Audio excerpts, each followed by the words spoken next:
I love to teach. Teaching is my passion, and that is my talent. Especially when we are talking about mathematics.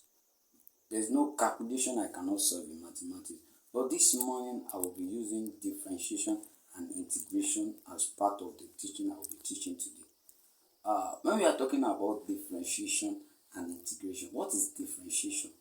Differentiation is just like the inverse of of integration, while integration is the inverse of differentiation.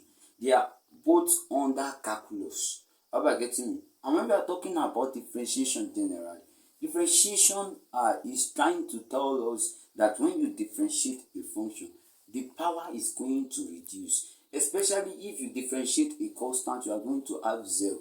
And if you differentiate uh, x, you are going to have x, and you are going to have 1, which is having power of 1, and the power reduced to 0, and x raised to power 0 is what? Is 1.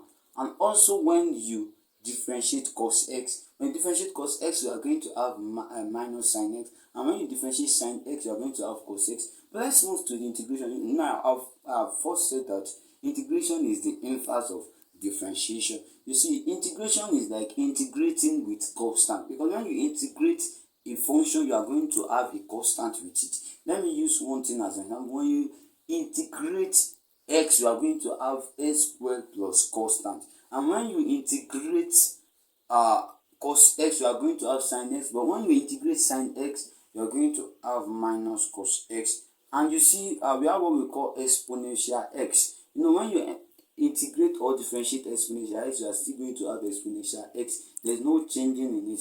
And there are many things to know under differentiation and integration.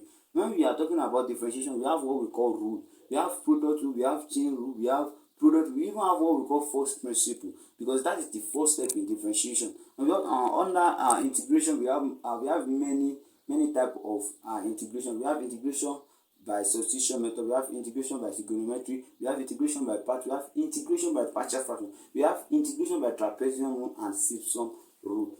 All these things cannot be seen with this little time, but let me just chip into some. You know, I talk about integration by parts. You know, integration by parts can be the formula. Let me just say the formula. We can use x equal integration of u dv equals to uv minus integration of v du. And with this little of time, I was able to tell you what I could do and work and show you my talent.